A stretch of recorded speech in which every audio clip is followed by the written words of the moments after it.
안녕하세요. 혹시 여러분은 지옥으로 들어가려는 입구에서 누군가 저를 막아주었다면 어떤 기분이 들까요? 그 누군가를 은인으로 생각하며 감사하게 생각하겠죠. 그렇지만 저는 좀 달라요. 저를 막아주었던 은인이 선의로 그런 행동을 한 건 아니었거든요. 하루에도 수십 번 천국과 지옥을 오고 가며 고민에 시달렸던 저를 구해준 사람이 저의 상간녀였거든요.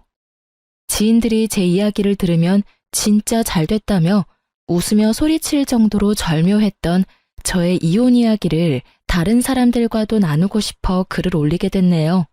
이제 정말로 모든 게 끝났으니까요. 제 이혼의 시작은 직장으로 찾아온 한 사람 덕분이었어요. 일을 마치고 급히 나오는데 한 여자가 저를 찾아왔더군요. 저는 급히 저를 찾았다는 여성을 안으로 들였어요. 당신이 이영준 씨 와이프예요? 저보다 한참 나이가 어릴 것 같은 그 여자는 무례한 태도로 팔짱을 끼고는 저를 아래 위로 훑어보더군요. 예, 그 사람이 제 남편이긴 한데 무슨 일로 그러시죠? 사람 많은 데서 할 이야기는 아니지만 당신 남편이랑 빨리 헤어져요. 싫다는 남자 붙잡고 도대체 뭐 하는 거야? 그렇게 매달리면 마음이 다시 돌아가기라도 할 것 같아요. 아줌마 때문에 그 사람이 얼마나 곤란한지 아냐고요. 한눈에 봐도 젊고 예쁜 여자였어요. 개구쟁이 아들 둘과 그보다 더 말을 듣지 않는 남편을 돌보느라 늙어 빠지고 쓸모없어진 제 모습이 초라해질 만큼이요. 솔직하게 말해볼까요? 이렇게 예쁜 여자가 다 늙어 빠진 남편과 그렇고 그런 관계일 거라고는 상상조차 못할 만큼 늘씬하고 잘 꾸민 그런 여자였죠. 그리고 저런 말을 꺼낼 줄은 더욱 상상 못했고요. 정리 중이라 시끄러웠던 곳이 조용해졌어요. 목소리는 얼마나 큰지 직장 동료들이 다 들었거든요. 우리 남편이랑 뭐요? 저희 사귀는 사이예요. 무늬만 부부인 그쪽이랑은 완전 다르거든요. 뱃속에는 아이까지 있는데 깨끗하게 이혼해 줄 거죠? 여기까지 찾아온 이상 저도 맨입으로 이혼하라는 건 아니에요. 상간녀 소송 할 거면 해요. 그 사람이 다 갚아주기로 이미 약속했으니까. 그러니까 알아서 눈치껏 좀 빠져줘요, 아줌마. 그 이야기를 들으면서 저는 정말 천국과 지옥을 오갔어요. 동료들 앞에서 남편의 불륜이 탄로났다는 수치스러움과 지금 이 지옥 같은 상황에서 빠져나가게 해줄 거라는 안도감이 저를 가득 채웠거든요. 차분하게 생각해보니 도리어 제게 반가운 말이더군요. 그리고 지금 이 상황에 이런 말을 하는 상간녀는 아무것도 모르고 있구나라는 걸 파악했거든요. 그래요? 그렇게나 사랑하신다고요? 그럼 이혼해 드릴게요. 그 늙고 볼품없는 남자를 원한다면 드릴게요. 꼭 결혼해서 행복하게 사세요. 제 말에 상간녀는 생각보다 더 크게 당황한 표정이었어요. 그럴 수밖에요. 모진 소리 들을 거 각오하고 여길 찾지 않았겠어요? 그런데 선뜻 이혼해주겠다니 본인도 당황스러운 거겠죠. 저는 웃어줬어요. 이 수치스러움과 쪽팔림보다도 눈앞의 상간녀가 저 대신 지옥으로 걸어 들어가게 될 걸 예상하고 있었으니까요. 남편의 상간녀에 대해 처음으로 알게 된 건 5년 전이었어요. 시부가 무척 많이 아팠던 때였죠. 남편은 사업으로 바쁜 사람이었지만 부모 생각은 지극한 효자라 바쁜 자기 대신 제게 시부모를 잘 모셔달라 했었어요. 당시 남편은 사업으로 많이 바쁜 상태였고 어쩔 수 없이 제게 그 수발의 몫이 돌아왔어요. 주변 사람들이 보면 참 잘한다, 때로는 너무 힘들겠다는 말을 들을 정도로 저는 시부모 수발의 진심이었어요. 제가 착해서가 아니라 만약 제 수고로움이 힘들어 보이지 않으면 남편이 합가 이야기를 꺼낼까봐 두려웠거든요. 그래서 눈에 띄게 열심히 한 면이 있었죠. 처음에는 아픈 시부도 그런 시부를 간병하는 시모도 제 수발이 당연하다는 듯 여기더라고요. 일을 하며 아이까지 돌보는 제가 일을 마치고 시댁을 찾아 청소하고 빨래하고 밥 해놓고 반찬하고 솔직히 어마어마한 양의 일을 처리했다고 보면 돼요. 합가하면 더 편했을지도 모르겠다고 이야기하지만 합가했었어 봐요. 이런 일 말고도 신경 써야 할 일이 얼마나 많겠어요. 그래서 열심히 했어요. 시무는 매번 제게 거리낌 없이 요구사항을 말했어요. 집 청소가 어떻다, 반찬이 어떻다, 신경 좀 써라 등등. 선의로 하는 일에 감나라 배나라 하시곤 했거든요. 남편도 제 스트레스에 한몫하긴 했죠. 시댁 상태가 말이 아닌데다가 저에게 그 수발까지 요구했으면 자주 시댁에 와서 들여다보기라도 해야 하잖아요. 그렇지만 남편은 매번 바빴어요. 사업하느라 바쁘다는 걸 알고 있었지만 정말 주말 부부만큼 보지 못하는 날이 더 많았거든요. 그때쯤에는 아들들도 아빠를 찾지 않는 게 당연한 일이 됐을 정도였고요. 제게 생활비를 많이 주지는 않았지만 분명히 저금을 하며 착실히 모으고 있을 거라는 생각을 했어요. 뭐, 다 착각이었지만요. 시부모를 모시고 병원을 다녀오는 길이었어요. 시부 상태가 나쁘다는 말에 급히 눈치 보며 연차까지 쓰고 나와 두 분을 모시고 갔다 오던 길이었거든요. 두 분 심기는 많이 불편했어요. 이거 봐라. 네가 같이 살고 있었으면 이런 일도 없었지 않니? 갑자기 아버지 쓰러지고 내가 할 수 있는 일이 없었어. 너희 진짜 합가할 생각 없는 거니? 네가 적극적으로 이야기하면 네 남편이 싫다고 할 리가 없지 않니? 어머님, 아들들 이사하면 학교도 다 옮겨야 하고 애들 친구들하고도 다 헤어져야 하잖아요. 예민한 나이인데 좀 이해해 주세요. 그리고 제 직장도 시댁에서는 너무 멀어서. 그러니 하는 말 아니냐? 직장을 우리 집 근처로 옮기던지. 그리고 손주들이야 뭐가 그리 중요해? 어른들부터 잘 챙겨야 아랫사람들이 잘 되는 거야. 그간의 제 노고 따위는 가뿐히 씹어드시는 시모 말에 기분이 상한 건 저도 마찬가지였죠. 제 시간, 노동력, 정신노동까지 써야 하는 일인데 합가라니 말도 안 되는 일이었죠. 그래서 간곡하게 안 된다며 운전에만 집중하고 있었어요. 그러다 길을 잘못 들게 됐어요. 시모 말 때문에 화가 나서 빠져야 하는 길에 빠지지 못하고 직진하게 됐거든요. 또 한참 둘러가야 된다는 생각에 한숨을 쉬는데 옆 차선에 어디서 많이 보던 차가 한 대 있더군요. 남편 차였어요. 반가운 마음과 화가 나는 마음이 동시에 들었죠. 남편 때문에 다 이런 일이 일어난 게 아니냐 싶은 마음이 깊은 곳 한켠에 존재하고 있었거든요. 남편에게 급히 전화를 걸었어요. 어디야? 나? 지금 지방 내려와 있어. 오늘 좀 바빠서 일찍 못 들어가. 그렇게 말하고 끊더라고요. 제 눈앞에 뻔히 남편 차가 있는데 말이죠. 그 차에 다른 사람이 타고 다닐 일도 없었어요. 워낙 애지중지하던 차다 보니 다른 사람에게 맡기는 걸 본 적이 없었거든요. 저는 뒤에 시부모님이 있다는 걸 알면서도 남편의 차를 뒤쫓았어요. 왠지 모를 싸한 기분이 들었거든요. 그렇게 차가 도착한 곳은 모텔촌이었어요. 그리고 그곳에서 나오는 건 남편과 웬 여자였죠. 얘, 집에는 안 가고 여기는 왜 와? 시모 말도 무시하고 저는 차에서 튀어나가며 남편을 불렀어요. 여보.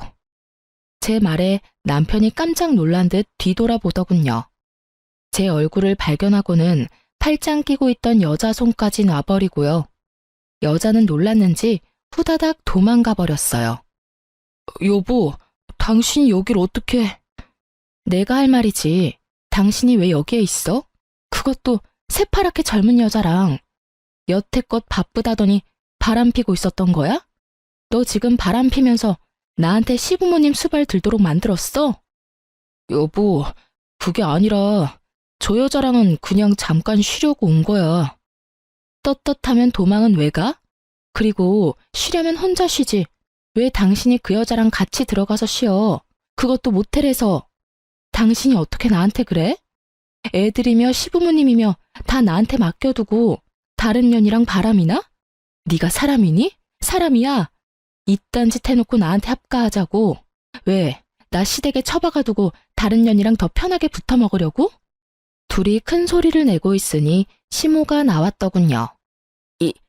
이게 다 무슨 일이냐? 어머니가 여기 왜? 아버님 갑자기 상태 안 좋아져서 내가 두 분 모시고 병원 다녀오던 길이야. 연차까지 쓰고 병원 갔다 오는 길에 당신 차 보여서 따라온 거야. 그런데 나한테 지금 당신이 무슨 짓을 했는지 알기나 해? 미안해, 여보. 정말 딱 한 번 만난 사이야. 당신이 생각하는 그런 일 없었어. 거짓말하지 마. 한 번 만난 여자 아니잖아. 당신이 원하면 이혼해 줄게. 나랑 이혼하고 그 여자랑 살면 되지. 무슨 헛소리야? 나는 당신이랑 이혼할 생각 없어. 진짜 내가 잘못했어. 그러니까 화 풀어, 응? 영준이, 너 이 녀석 도대체 뭐 하는 놈이야? 며느리를 놔두고 네가 바람을 펴? 이 호로자식 같으니라고. 남편과 제가 싸우는데 시모가 버럭 화를 내더군요. 저도 그렇게 화내는 거 처음 봤어요. 아들 사랑이 지극하신 분이셨거든요. 그런 시모가 아들에게 화를 냈으니 저도 당황했죠. 잘못한 놈이 그렇게 뻔뻔하게 용서를 구해? 이 망할 놈의 자식. 네가 부모 보는 앞에서 그런 짓을 하고도. 저는 화가 나서 남편을 두드려 패는 시모를 말리고 제 차에 다시 태웠어요. 화가 끝까지 난 저는 다 때려치우고 어디론가 가버리고 싶었어요. 그치만 차에는 아픈 시부가 있고 시모도 충격받은 상태이니 어쩔 수 없었죠. 남편에게 모시고 가라고 하려는데 남편에게 급한 전화가 왔어요. 전화 받는 남편놈 놔두고 시모 다시 태워 시댁으로 향했어요. 합간이 뭐니 제잘되던 시모도 아무 말 없어졌고요. 시댁에 시부모님을 모셔두고 나오려는데 시모가 절 붙잡더군요. 예, 너희 정말 이혼할 거니? 그건 아니지? 모르겠어요. 약 받아온 건 식탁에 둘게요. 그리고 좀 있으면 제가 배달해 놓은 갈비탕도 올 거예요. 결제했으니 받아서 드시기만 하세요. 예, 이런 말 하기 그렇지만 한 번만 용서해 주거라. 내가 너에게 사과하마. 내 아들이라서가 아니라 한 번은 용서할 수 있지 않니? 대신이라고 하기엔 좀 그렇지만 내가 해줄 수 있는 게 있을 거야. 너희 시아버지가 가지고 있는 집이 있지? 그거 너한테 주마. 아들이 둘이나 있고 여태껏 가정 잘 꾸려왔으니 이혼은 하지 말거라. 그렇게까지 하지 않으셔도 돼요. 그 사람 마음이 떠난 거면 제가 뭘 해도 원상복구는 안 될 거예요. 내가 아들 녀석 호되게 혼내주마. 그러니까 한 번만 용서해줘라. 그 녀석도 잘 알 거야. 그 여자랑 깊은 관계였으면 그 자리에서 더 당당하게 굴었겠지. 그런 것도 아니지 않니? 필시 그냥 잠깐 정신이 나갔던 걸 거야. 내가 크게 혼낼 테니 네가 한 번만 눈 딱 감아줘. 저는 아무 말 않고 시댁을 나왔고 그날 저녁 집에 돌아온 남편과 밖에서 크게 싸웠어요. 애들 앞에서 싸우는 꼴 보여주기 싫어서 남편 차 안에서 이야기했거든요. 그래서 어떻게 할 건데? 어떻게 하고 말 것도 없어. 나 진짜로 그냥 가볍게 만났고 진지한 사이도 아니었어. 가볍게 만나서 모텔이야? 그렇게 넘어가려고 하지 마. 나는 당신이 그런 짓 한 거 절대로 용서 못해. 지금 내 상황이 얼마나 힘든지 알고 있으면서 그딴 짓을 해? 집에 당신이 들어오지 않는 동안 나 혼자 집안일에 육아에 시부모 부양까지 다 했어. 당신 일하느라 바쁘다고. 그런데 당신 바람 폈잖아. 여태까지 그랬겠지. 나 일하는 동안 여자 만나고 시부모님 나한테 맡겨두고 몰래 데이트했겠지. 난 절대로 그냥은 못 넘어가. 미안하다고 했잖아. 제발 한 번만 용서해줘. 나도 당신이 얼마나 힘든지 알아. 이제부터는 나도 도울게. 그럼 됐지? 이번에도 나한테 시부모님 맡겨두고 너는 혼자 싱글라이프 즐기게? 그럴 리 없잖아. 진짜로 미안하다고 생각해. 그니까 이번만 좀 봐줘. 우리 애들 위해서라도. 곧 중학교, 초등학교 들어갈 애들 걱정도 안 돼? 돈 많이 들 때잖아. 한 번만 용서해줘. 나 진짜로 2번 다시 바람 안 피울게. 그 말을 믿는 건 아니었지만 애들 말은 맞았어요. 사춘기 청소년, 예민한 아이들이었고 아이들의 미래를 위해서도 아빠가 없는 건 아니라고 생각했거든요. 아이가 걸려있는 일에는 언제나 제가 약자가 될 수밖에 없는 현실이 싫었지만 어쩔 수 없이 이번 일은 없던 일로 하기로 결정했어요. 그 부분에 대해 각서까지 썼죠. 그 각서가 종이 쪼가리일 뿐이라는 것은 알았지만 그것도 없으면 정말 아무것도 해결이 안 된 것 같은 기분이었거든요. 나중에 시모에게 다시 결혼 생활을 이어가겠다고 말했는데 시부와 시모는 저를 데리고 가 시부가 가진 집 명의를 변경해줬어요. 그러고는 남편에게는 아무 말 하지 말라고 하시더군요. 몰래 가지고 있다가 힘들 때 써먹을 수도 있을 거고 혹시라도 시부모님 돌아가시고 나면 도움이 될 거라고 말이죠. 그렇게 제게는 남편 모르는 시부 명의의 집이 생겼고 남편은 그 뒤로 조용히 지내서 모든 게 제자리를 찾아가는 기분이었어요. 솔직히 시부 명의 집이 생겼다고 해서 제게 큰 변화가 있는 건 아니었어요. 다만 참고 사는 이유 중에 시부모님의 당부가 생겼다 뿐이죠. 그 뒤로도 저의 생활은 크게 변함이 없었어요. 가끔 남편 뒤를 캐는 것 말고는요. 그러던 어느 날 갑작스럽게 시모가 교통사고로 돌아가셨어요. 시부는 충격을 받았는지 상태가 악화되어 병원에 급히 입원하셨어요. 장례를 치르는 동안 남편은 골똘히 무언가를 생각하는 모양새였어요. 저에게 건성으로 대하는 모습을 보며 기분이 나빴지만 상황이 상황인지라 그냥 넘어갔죠. 부모님이 돌아가셨으니 정신이 없을 것 같기도 하다고 생각했거든요. 상을 다 치르고 시부도 어느 정도 안정이 되어 퇴원하고 집에 돌아왔는데 시부가 이상한 소리를 자꾸 하시는 거예요. 어머님 어디 갔냐고 묻고 비밀번호도 잊어버리고 하루는 밖에 나갔다가 집을 못 찾아온 일이 생겼죠. 그렇게 시부를 데리고 병원에 가니 치매 증상이라고 하시더군요.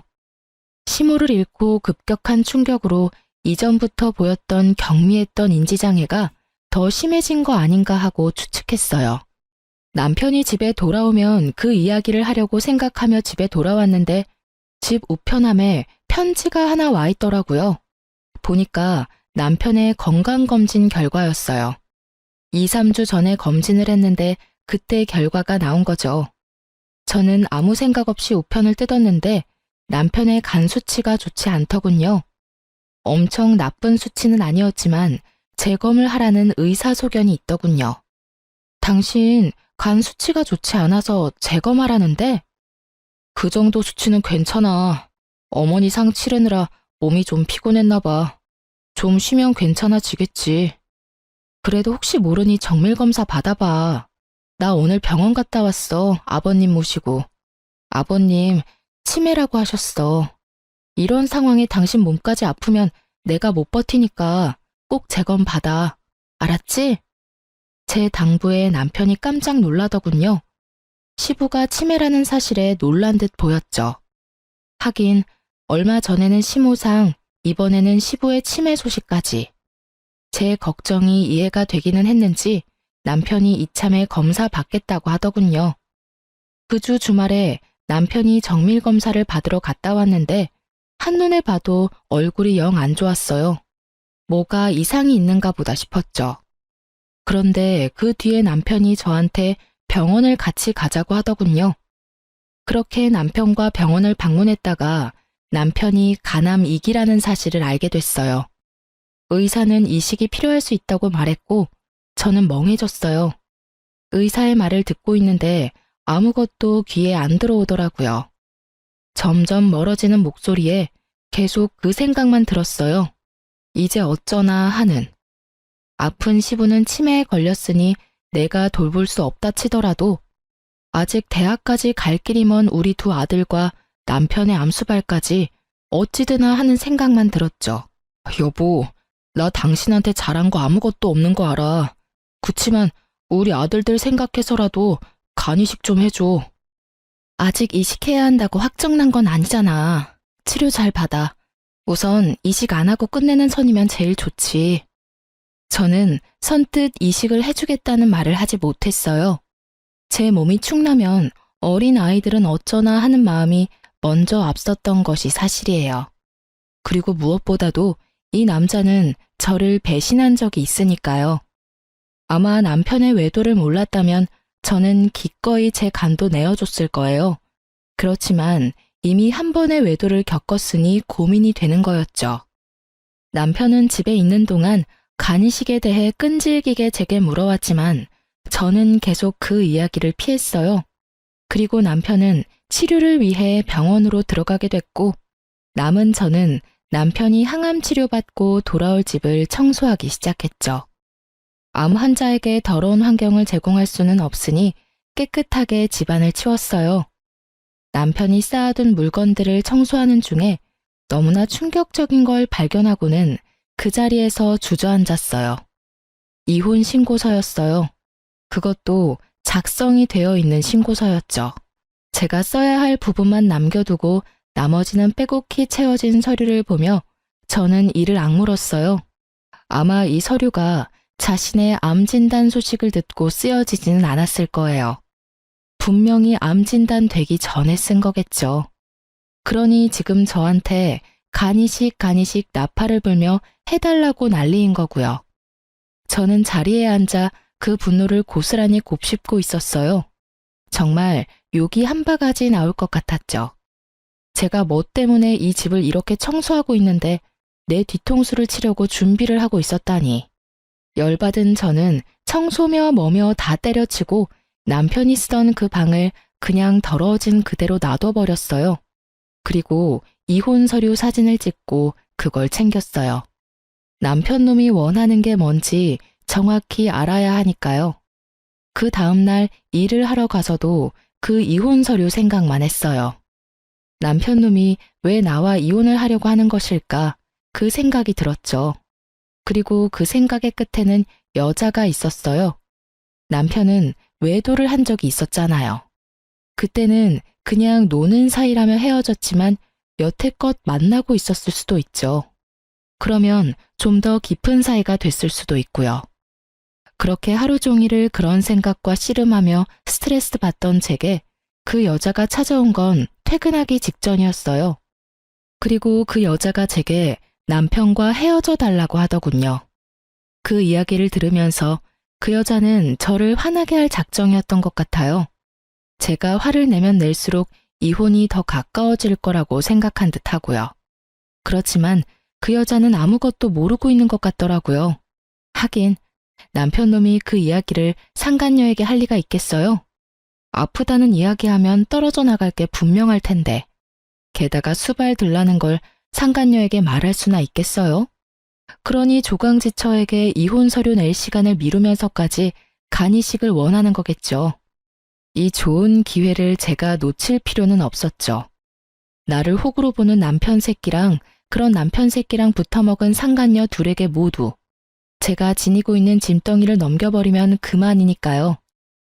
정말이죠? 진짜 그 사람이랑 헤어질 거죠? 그럼요. 헤어져 줄게요. 저도 이미 마음 뜬 사람 붙잡고 싶은 생각 없어요. 그런데 당신 여기 온 거 남편이 모르죠? 알면 분명히 말렸을 테니까요. 지금 당장 저랑 이혼하면 손해보는 건 남편 놈이잖아요. 그러니 지금 상간녀의 저 행동은 남편 상황을 모르고 혼자 벌인 일인 거죠. 상간녀가 이렇게 일을 벌려준 덕분에 저는 지옥의 입구에서 빠져나올 수 있게 됐잖아요. 상간녀도 흠칫하더군요. 그러면 내일 이 근처에 있는 대학병원 앞에서 만나요. 제가 남편도 데리고 나올게요. 어? 그 사람 이번에 출장이라서 며칠 못 본다고 했는데? 제가 데려올 수 있으니까 당신은 아무 말 하지 말고 대학병원 앞으로 오기만 해요. 내가 다 알아서 할 거니까. 이혼 서류도 작성해서 갈 테니까 걱정 말고 와요. 제 말에 상간녀가 의심의 눈빛을 보내더군요. 왜 이렇게 협조적인지 궁금했겠죠. 그래서 제가 말했어요. 그 사람 저번에도 바람 피웠어요. 두 번째 바람 피면 끝이라고 말했으니 끝인 거예요. 저도 미련 없고 재산 분할만 잘 끝나면 더 이상 볼 필요 없는 사람이거든요. 제 말에 그제야 의심을 거둔 상간녀가 약속 잊지 말라며 나가더군요. 직장 사람들 중 퇴근하지 못하고 남아있던 몇 명의 사람들이 제게 다가와 괜찮냐며 묻더라고요. 정말 이 순간에는 너무 부끄러웠어요. 상간녀가 회사로 찾아올 정도니. 솔직히 상간녀에게 남편을 넘기는 건 열받지 않았으나 저를 이런 비참한 꼴로 만든 건 정말 열받았어요.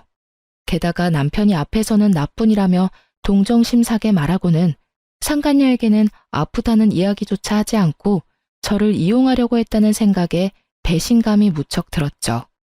사랑하는 상간녀에게는 고생도 시키지 않는가 보다 하는 생각이 들었거든요. 그러니까 저도 남편 새끼 계획대로 해줄 필요 없잖아요. 그날은 남편이 퇴원하는 날이었어요. 항암을 하고 내려오는 남편을 데리고 대학병원 앞에 있는 카페로 가서 앉았어요. 남편은 첫 번째 항암제가 크게 나쁘지 않았는지 저번보다는 좀 더 건강한 모습이었어요. 여보, 여기는 왜 왔어? 커피 마시고 싶으면 테이크아웃해서 가면 되지. 왜 굳이 들어와서 마셔? 아, 오늘 여기서 만날 사람 있거든. 걱정하지 마. 곧 올 거야. 그 사람하고 약속한 게 있어서 꼭 전해줘야 하거든. 그럼 난 차에 가 있으면 안 돼? 안 돼. 당신도 옆에 꼭 있어야 해. 당신 건강도 걱정되고. 옆에 있어도 불편하지는 않을 거야. 당신도 아는 사람이거든. 제 말이 끝나기가 무섭게 상간녀가 카페 안으로 들어오더군요. 앉아있는 저와 뒤돌아 앉아있는 남편을 보며 환하게 웃음 지으면서요. 저도 일어나면서 아는 척했죠. 남편이 뒤를 돌아보는데 그 모습에 정말 웃음이 날 뻔했어요. 귀신이라도 본 듯한 표정이었으니까요. 약속 지켰네요. 이혼하기로 이야기 다 된 거 맞죠? 자기는 출장 간다더니 벌써 끝난 거야? 그럼 나한테 와야지. 와이프한테 잡혀서는. 당당하게 임신을 요구하는 상간녀 앞에 제가 이혼 신고 서류를 내놨어요. 남편이 제가 쓸 곳만 비워둔 신고서를 채워서 말이죠. 그걸 본 남편의 눈동자가 동그랗게 떠지더니 저와 서류를 왔다 갔다 보기 바쁘더군요. 이혼해줘. 어제 당신 애인이 내 직장까지 찾아와서 이혼하라며 난리더라고. 열받아서 이혼 안 해주려고 했는데 내가 청소하다가 당신이 써놓은 이 서류를 발견했거든? 이혼이 하고 싶었으면 미리 이야기했으면 됐잖아. 왜 질질 끌어서 사람을 힘들게 해? 내가 알아봤는데 당신 저 상간녀랑 오래 만났더라? 애까지 있다는데 알고는 있어? 하긴 아니까 이혼 서류를 써놨겠지. 내가 빈칸 채워왔으니까 이혼해줘. 자기야, 빨리 인감도장 찍어. 그러면 이혼 확정이야. 이제 우리 눈치 보면서 만나지 않아도 되고 우리 아이도 아빠 가지고 태어날 수 있겠지. 뭐해? 도장 안 찍고. 남편 새끼는 땀을 삐질삐질 흘리며 서류만 쳐다보고 있더군요. 하긴 저한테 요구해야 할 일이 얼마나 많은데 이혼이 하고 싶겠어요? 그리고 제 몸이 아픈 걸 알면 상간녀가 자기랑 결혼하고 싶겠냐고요. 그래, 도장 찍어. 상간녀가 도장 찍으라잖아. 알지? 도장 찍고 나면 다 끝나. 재산 분할하고 아이들 친권, 양육권 나한테 주면 돼. 그 이상 당신하고 나 사이에는 아무것도 없는 거지. 이혼은 안 돼. 너 여기 왜 왔어? 아니, 와이프 직장까지 쳐들어가서 무슨 짓 한 거야? 자기, 지금 나한테 화낸 거야? 아니, 겉보다 이혼을 왜 안 하는 거야? 저번에 하겠다고 철석같이 약속해놓고 왜?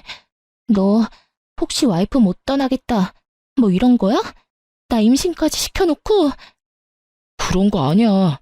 애는 책임질게. 그치만 이혼은 지금 하면 안 된다고. 당신 이해를 좀 해. 내 상황이 지금... 여튼 안 돼. 이혼은 절대 안 돼. 이혼은 절대 안 된다는 말에 상간녀가 남편 새끼 뺨을 철썩 때리더군요. 어휴, 어찌나 통쾌하던지. 와이프 버리고 사랑할 정도였던 여자 손에 맞으니 기분이 남달랐겠죠. 상간녀는 기분이 나쁜지 남편 놈에게 따지더라고요. 왜 안 된다는 건데? 속 시원하게 말 좀 해봐. 나 배신하는 거면 나도 자기랑 나랑 불륜한 거 다 까발릴 거야, 자기 회사에. 그 말에 남편이 입을 꾹 닫고 있자 상간녀가 열받아서 저를 보며 뭐라고 하더군요. 자기, 혹시 와이프한테 약점 잡혔어? 뭐 잘못한 거 있어? 아줌마가 말해봐요. 도대체 뭔 짓을 했길래 이 남자가 이혼을 안 하겠다는 거예요? 분명히 며칠 전까지 저한테 꼭 이혼하겠다고 한 사람이거든요? 그러게요. 이 이혼 서류 먼저 쓴 사람이 남편이거든요.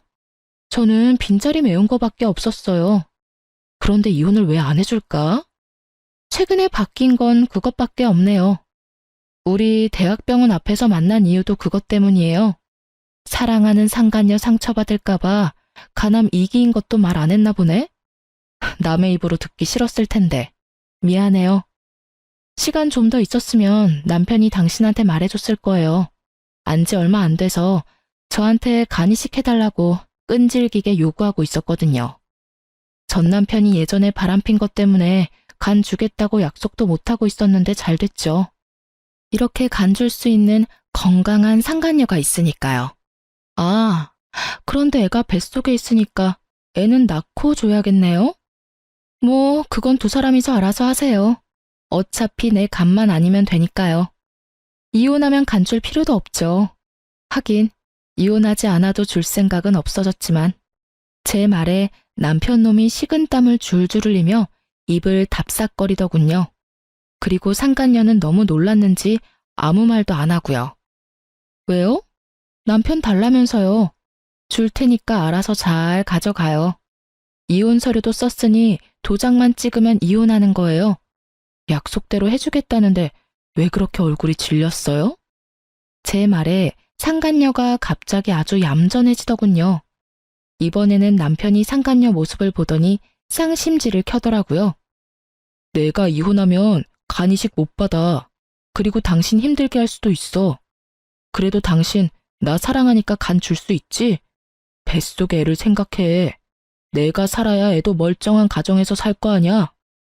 그건 생각 좀 해봐야지. 자기는 내가 애까지 임신했는데 이식까지 해야겠어? 어차피 임산부, 출산한 지 얼마 안 된 사람들은 이식 같은 거 못하잖아. 그러니까 이식은 다른 사람한테 부탁해. 야, 지금 일 다 망쳐놓은 게 누군데? 네가 혼자 이런 헛짓거리만 안 했어도 내가 와이프한테 간 받고 나서 이혼하면 됐잖아. 그리고 또 뭐야? 나 사랑한다며. 간 하나 못 주면서 사랑? 그 이야기를 듣는데 정말 열이 또 받더라고요. 마음을 최대한 차분히 하려고 했는데 제가 생각했던 대로 남편이 생각하고 있었으니 정말 배신감에 치가 떨리더군요. 정말로 간을 받고 이혼하려고 생각했다니 상간녀가 제 은인으로 보일 수밖에 없었죠. 그러는 자기야말로 내가 간으로 보여? 왜 내가 자기한테 간을 줘야 하는데? 막말로 우리는 남이잖아. 그리고 그런 일이 있으면 제일 먼저 나한테 상의를 했었어야지. 자기가 이혼하겠다고 해놓고 계속 질질 끄니까 내가 나선 거잖아. 다 따지고 보면 자기가 잘못한 거면서 왜 나한테 난리야? 지금 다 내 탓으로 돌린다 이거지? 야, 지금 네가 누구 덕에 그만큼 누리고 사는데 그리고 사랑한다며 너 그만큼도 안 되는 여자였냐? 빈말로도 준다고 말 못하는 거냐고. 그러니까 아무 관련 없는 내가 왜 간을 주냐고. 옆에 있는 아줌마한테 간 받으면 되겠네. 네가 다 망쳐놨잖아. 내가 좀만 기다리라고 했지. 하여튼 멍청한 것도 병이지. 둘이서 열심히 서로를 상처주고 까내리며 싸우는 모습을 보니 너무 재밌었어요. 그렇게 사랑에 맞지 않던 두 사람이 간 하나 때문에 이렇게 무너질 줄이야. 견고하게 싸운 것처럼 보여도 사랑이 아니었나 봐요. 끊임없이 서로를 헐뜯으며 까내리는 두 사람을 보며 저는 지극히 평온하게 커피를 마시며 지켜보고 있었어요. 두 연놈들이 지쳐 나가 떨어질 때까지 말이죠. 두 사람은 더 이상의 싸움이 의미 없다 느껴졌는지 금세 씩씩거리며 조용해지더군요.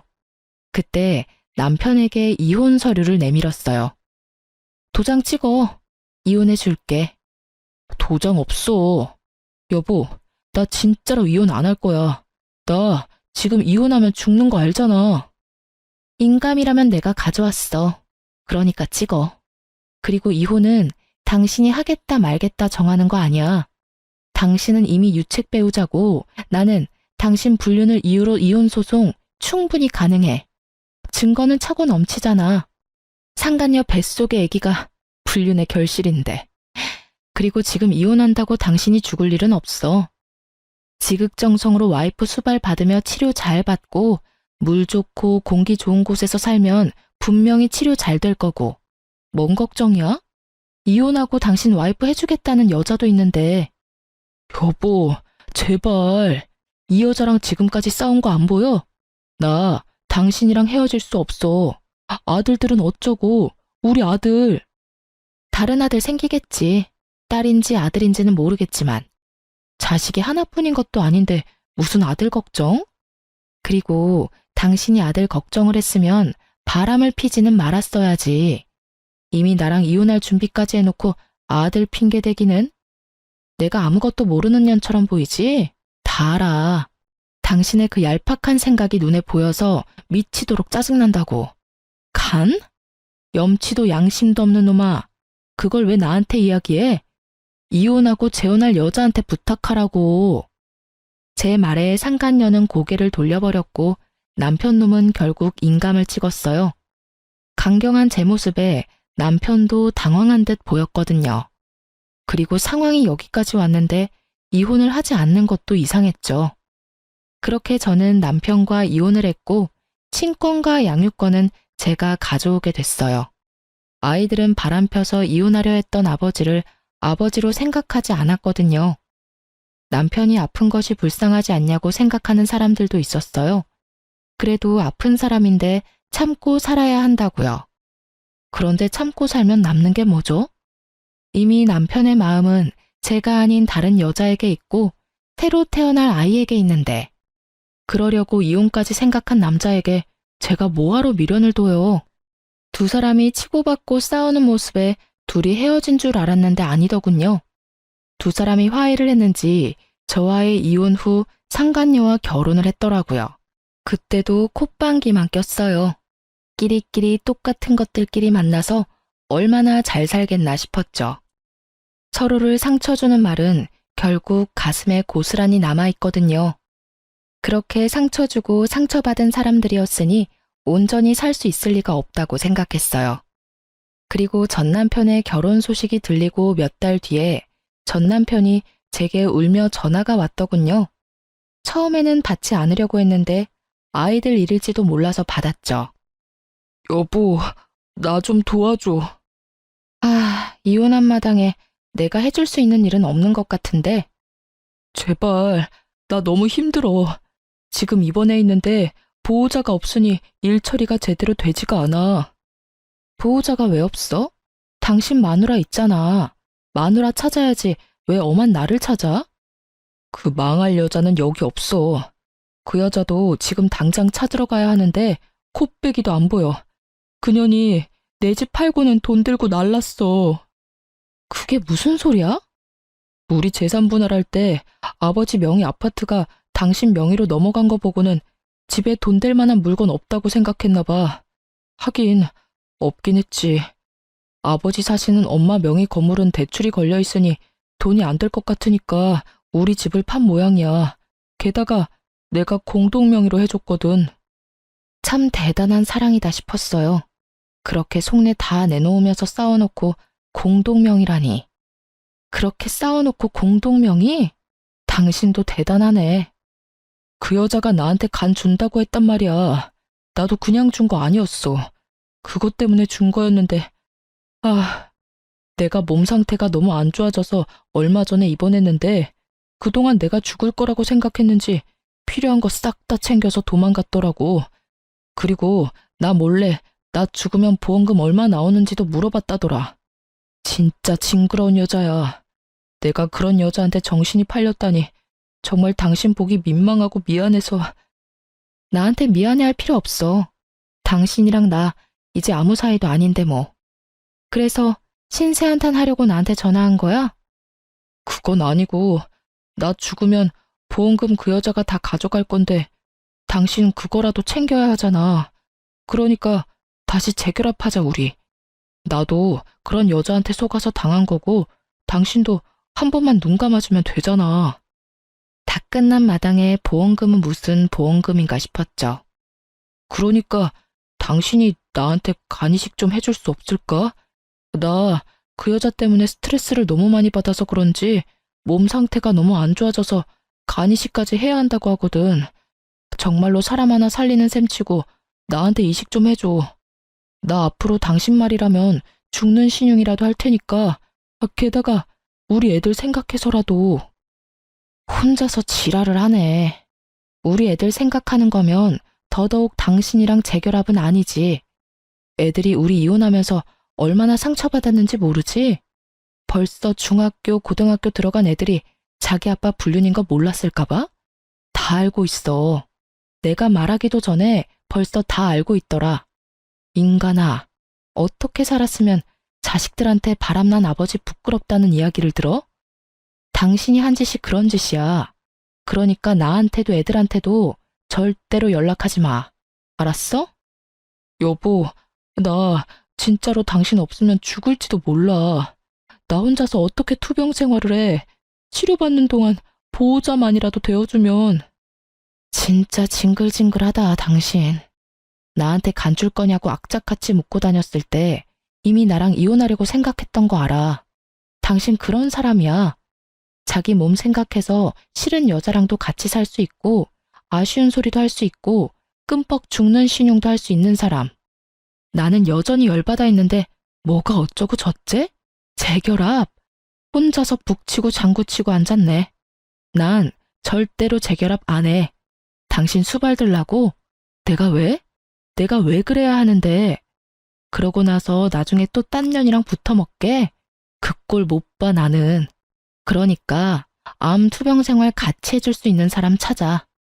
그건 한 번뿐이었고. 그 한 번 때문에 나는 당신에 대한 신뢰를 다 잃었어. 그러니까 나한테 당신이 죽는다 산다 그런 말 하지 마. 의사가 처음에 그랬지?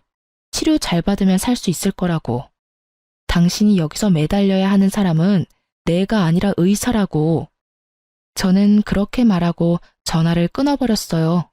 불쌍하다며 남편을 옹호하는 사람도 있겠죠. 하지만 저는 잊지 못했어요. 자기 목숨 경각에 달렸을 때 그 여자랑 관계는 유지하면서 저한테 간을 달라고 하고 저한테 암수발을 시키려고 했던 남편을요. 그런 사람인 거예요. 제가 마음이 약해져서 또 받아준다면 또 그런 일이 일어나지 않으리라는 보장이 있나요? 그렇다고 제 동정심이 두 사람의 관계를 회복시켜줄 수 있나요? 아니에요. 절대 그럴 일 없어요. 이미 저에게서 마음이 뜬 사람이에요. 저를 여자로 보지 않는 남자죠. 그런 남자가 제가 간 줬다고 제 옆에 남아있을 리가 없죠. 몸이 좋아지면 또 다른 여자 찾아 떠날 놈이거든요. 그렇게 전화를 끊고 그 뒤로 남편 놈의 이야기는 간간히 듣기는 했어요. 몸이 안 좋아서 하던 일 다 그만두고 백수로 지내면서 조용히 살고 있다고 하더군요. 예후가 나쁘지는 않았지만 그리 좋지도 않아서 계속 현상 유지만 하고 있는 모양이었죠. 도망간 상간녀는 제게 줘야 할 위자료를 토해내고는 도망 다니다 결국 남편 놈에게 잡혔다고 하더군요. 정확하게 말하면 남편이 고용한 사람들에게요. 남편이 상간녀를 애가타게 쫓아다닌 이유는 자기 보험금 때문이었대요. 웃기죠? 상간녀는 눈앞에 돈 때문에 집 팔고 도망가면서 일부러 이혼은 해주지 않았대요. 죽으면 보험금이나 재산이 자기한테 넘어올 거라고 생각했나 보더라고요. 또 그걸 두고 볼 수 없던 남편이 악착같이 상간녀를 쫓아다녔으니 결국 두 사람의 재혼은 이혼으로 끝을 맺었어요. 그럴 거 뭐 하러 그렇게 둘이 붙어 먹으면서 사랑 노름이나 했는지. 지금 생각해보면 저와 이혼하려고 결심한 주제에 자기 몸 생각해서 몇 년 더 데리고 있으려고 했던 전 남편의 그 오만함에 웃음이 다 나와요. 그리고 이 기회를 빌어 상간녀에게 아주 고마운 마음을 전하고 싶네요. 지옥문까지 걸어갈 뻔했던 거 구해줘서 고맙다고요. 그리고 나 대신 지옥길 걸어가줘서 고맙다는 말도요. 그때 기억 떠올려서 쓰다 보니 길어졌네요. 한 번 배신한 사람에게 두 번은 너무 쉬운 일이에요. 그러니까 배신당했다면 뒤돌아보지 마세요. 저처럼 지옥문 앞까지 갔다 돌아올 수도 있거든요. 제 사연 들어주셔서 감사합니다.